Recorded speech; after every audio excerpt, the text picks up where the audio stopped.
በዛሬ ኢትዮ ቢዝነስ ፕሮግራማችን በስፋትና በዝርዝር ወደ ምንመለከተው ጉዳያችን እናመራለን። የውጭ ምንዛሬ በገበያ እንዲመራ ክፍት ከተደረገ በኋላ የኢትዮጵያ ብሔራዊ ባንክ የተለያዩ የአሰራር ማሻሻያዎችን ሲያወጣ ቆይቷል። ከነዚህ ማሻሻያዎች መካከል አንዱና ዋነኛው ደግሞ ማንኛውም ሰው በቀላሉ የውጭ ምንዛሬ አካውንት መክፈትና ዓለም አቀፍ ካርዶችን ማግኘት እንዲችል የሚያደርገው ይገኝበታል። ባልደረባችን አጥናፉ አበራ የዶላር አካውንት እንዴት ይከፈታል፣ ዓለም አቀፍ ካርዶችን ማግኘት የምንችለው እንዴት ነው በሚለውና ሌሎች ተያያዥ ሀሳቦች ላይ ዝርዝር ዘገባ አሰናድተዋል። እሱን ተከታትለን እንምጣ።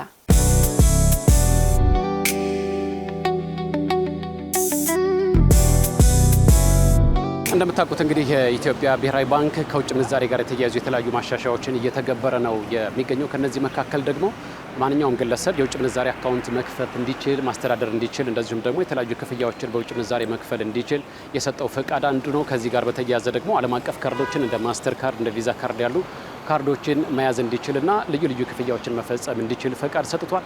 ለመሆኑ የውጭ ምንዛሬ አካውንት እንዴት ይከፈታል? የሚያስፈልጉ ዶክመንቶች ወይም ደግሞ ሰነዶች ምንድናቸው?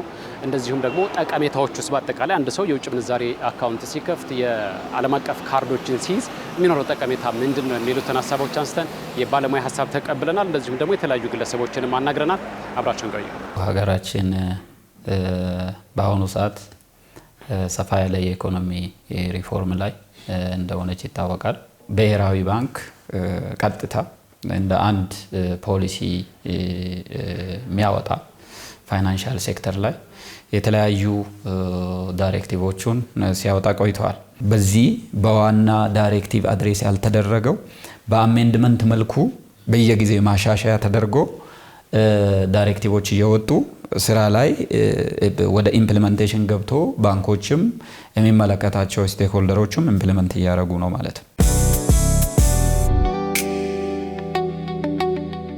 ቀደም ሲል እንደሰማችሁት እንግዲህ የውጭ ምንዛሬ ማሻሻያው የባንኮች የውጭ ምንዛሬ መጠን እንዲጨምር አድርጓል። ከዛ ባለፈ ስለ ደንበኞች የሰጠው ጠቀሜታ ምንድን ነው ብላችሁ መጠየቃችሁ አይቀር ይሆናል። ይህንን በተመለከተ የባንክ ባለሙያው ምላሽ ይህን ይመስላል። ከደንበኛ ሳይድ ደግሞ ስናይ በተለይ የትሬድ ፋይናንስ ስራው የኢምፖርት ስራው ፎሬን ከረንሲ ይፈልጋል፣ ውጭ ምንዛሬ ይፈልጋል፣ ሃርድ ካረንሲ። ስለዚህ አቅርቦቱ ሲጨምር ዲማንዱን ሚት ለማድረግ የደንበኞቹን ፍላጎት ለማሟላት ደግሞ እድል ሰጥቷል ለባንኮች። ቢኮዝ በተወሰነ መልኩ በኦክሽን የሚመጣው ፎሬን ከረንሲ ወይም ደግሞ የውጭ ምንዛሬ በጥሩ ሬት የሚገኝ ነው። ያ ደንበኞች ደግሞ ብሔራዊ ባንክም ደግሞ በተወሰነ መልኩ በሪፖርቲንግ መልኩ በሞኒተሪንግ ይከታተላል።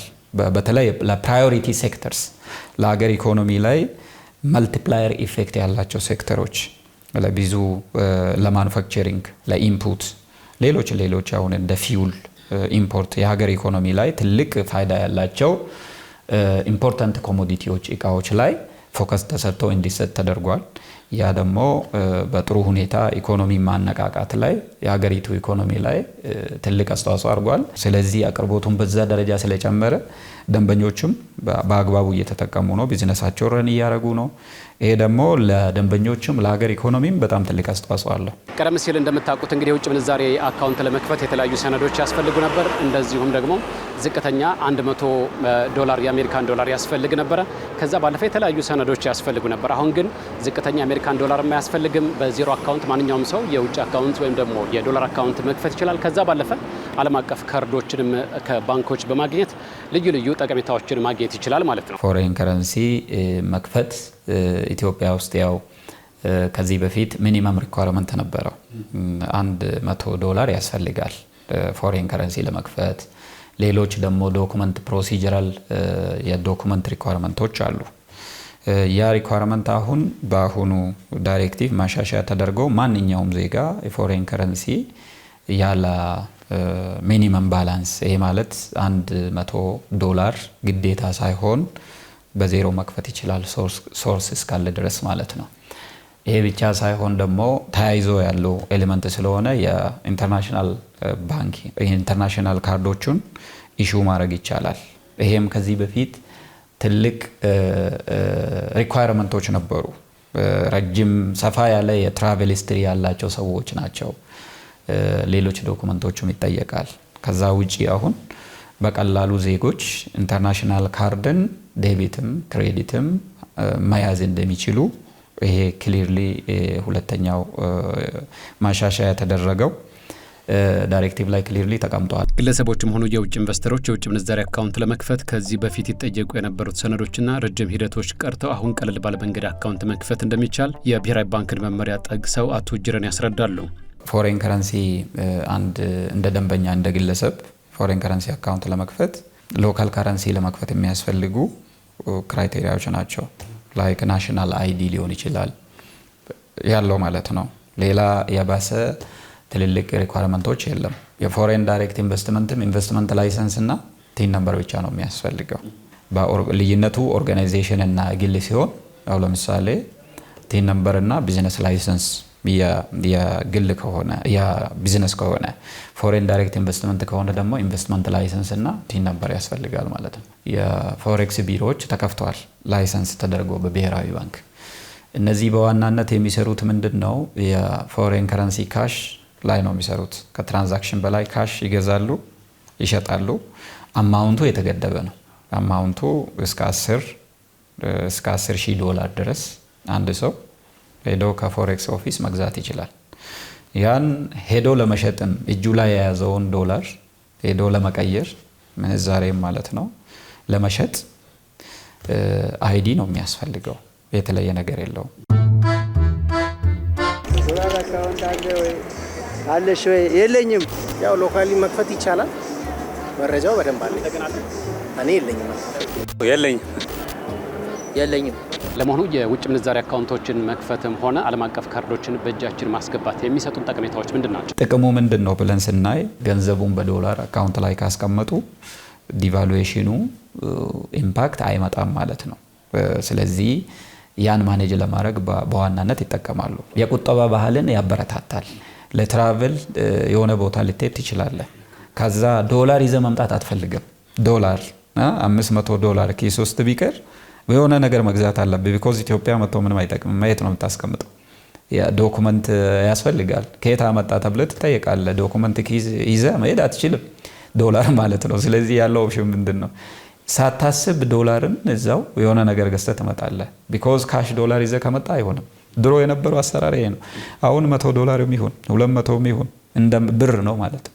ታመጣለህ፣ አካውንት ከፍተህ ታስቀምጣለህ። ሴቪንግ ነው ማለት ነው። ማስተር ካርድ ወይም ቪዛ ካርድ አለ ወይም አለሽ ይላል። እኔ የለኝም። እሱም የለኝም። ጥቅሙ ምንድን ነው? እንደ ሀገር ከከረንሲ አንጻር ኢንካም ገቢዎችህን በእንደዚህ አይነት ትራንዛክሽኖች ስለሆነ ታሳልፍ የምትችለው ዶላር ሲሆን ካብሶ ከውጭ ሲላክልህ በዛ ነው ገበያይ የምትችለው። ወደ ኢንተርናሽናል ካርዶችም ስንመጣ ተመሳሳይ ነው። ለሾፒንግ፣ ለትራቨል ካረንሲ ካሽ ይዞ መሄድ ራሱ ያው አይመችም አሁን ባለን በዲጂታል ዘመን። ስለዚህ እነዚህን ካርዶች ባንኮች በቀላሉ ላውንች ማድረግ ከቻሉ ከስተመሮች ሀዝል የለም ማለት ነው። ካሉበት ቦታ የሚፈልጉት ነገር ማድረግ ይችላሉ፣ መክፈል ይችላሉ። ፔይመንቶች አሉ። አሁን ለምሳሌ ሜዲካል ልጆች ውጭ ሀገር ማስተማር ትችላለህ። ፐርሰናል ጉዳዮች ማለት ነው። እነዚህ ፔይመንቶች ባይ ዘ ዌይ በዶኩመንት ሰፖርት ተደርጎ ፎሬን ከረንሲ ወደ ውጭ የምንከፍለው ብዙ ስቴፖቹን አልፎ ነው። ብዙ ዶኩመንት ሪኳየርመንቶች አሉ። ግን የራስ አካውንት ስኖር ኢንተርናሽናል ካርድ ስኖር ግን ቀጥታ ነው የምትፈጽመው። ቀጥታ ማለት ነው። የአካውንት ማኔጅመንትን ሲምፕሊፋይ ያደርጋል። የብር ዲቫሉዌሽን ማኔጅ ማድረግ ብቻ ሳይሆን በአጠቃላይ የአንተን ህይወት የቢዝነስ ሰዎችን ትራንዛክሽኑን ኤፊሽንት ያደርጋል፣ ሀዘል ፍሪ ያደርጋል ማለት ነው። ይሄ በጣም ትልቅ ጥቅም ነው። ማንኛውም ሰው የውጭ ምንዛሪ አካውንት መክፈትና መቆጠብ የሚችል መሆኑ እንዳለ ሆኖ ከራሳችን የውጭ ምንዛሪ አካውንት ወደ ሌሎች አካውንት ለመላክ ወይም ክፍያዎችን ለመፈጸም እንዲሁም የውጭ ምንዛሪ በህጋዊ መንገድ ለመግዛት ግልጽ የሆነ ምክንያት ማቅረብ ወይም ገንዘቡ የተፈለገበት ዓላማ በግልጽ መቅረብ ይኖርበታል ይላሉ ባለሙያው። አውትዋርድ ሪሚታንስ ወደ ውጭ ሀገር መላክ ይቻላል፣ ትራንስፈር ማድረግ ይቻላል። ግን ፐርፐዙ ግን መታወቅ አለበት። ከዚህ ባለፈ የውጭ ምንዛሬ ፍላጎትንና አቅርቦትን ለማመጣጠን የወጪ ንግዶች ላይ መስራትና ሌሎችም የውጭ ምንዛሬ ግኝትን ሊያሳድጉ የሚችሉ አማራጮችን መከተል እንደሚያስፈልግ ተናግረዋል። የባንክ ባለሙያው አቶ ጅረን ሺስ ዲማንድና ሰፕላዩን ማመጣጠን ነው። የፎሬን ከረንሲ ግኝት ላይ በደንብ መስራት ነው። የኛ ትሬድ ባላንሳችንን አምራች ሴክተሮች ላይ ፎከስ አድርገን ኤክስፖርት ላይ በደንብ በመስራት ፎሬን ከረንሲ ግኝትን ማሳደግ ነው። እንደ ሀገር ሁሉም ሰው ዶላር በቀላሉ ማግኘት ሲጀምር ማርኬቱ ስታቢላይዝ ይሆናል፣ ፕራይሱም ይስተካከላል። ለዚሁ ጥንቅር ያነጋገርናቸው አብዛኞቹ ሰዎች የዶላር አካውንት ስለመክፈት እንዲሁም ዓለም አቀፍ ካርዶችን መያዝ የሚሰጠውን ጠቀሜታ ስላከፋፈቱም ያላቸው ግንዛቤ እዚህ ግባ የሚባል እንዳልሆነ ተረድተናል። ይህም የዘርፉ ተዋናያን ለደንበኞቻቸው የግንዛቤ ፈጠራ ስራዎችን በስፋት መስራት እንዳለባቸው ያስረዳል። በቆይታችን እንግዲህ የውጭ ምንዛሪ አካውንት እንዴት መክፈት እንደሚቻል ዓለም አቀፍ ካርዶችንም እንደዚሁ ደግሞ እንዴት ማግኘት እንደሚቻል እየተነጋገርን ቆይታ አድርገናል። ቁም ነገር እንዳገኛችሁበት ተስፋ እናደርጋለን። ወደ ስቱዲዮ እንመለስ። በዛሬ የኢትዮ ቢዝነስ መረጃዎቻችን በአጫጭር የአይኤምኤፍ ለኢትዮጵያ የሚያቀርበው ብድር እንዲሁም ብሔራዊ የንግድ ፖሊሲን የተመለከቱ ጉዳዮች አካተትን። የአፍሪካ ባለጸጎችን የተመለከተ መረጃ እንዲሁም ደግሞ የውጭ ምንዛሪ አካውንት እንዴት ይከፈታል በሚል ዝርዝር ዘገባዎችን ወደ እናንተ አደረሰን። ቃል ኪዳን ታደሰና ጥላሁን አያሌው አብረናችሁ ቆየን። ሰላም ቆዩ።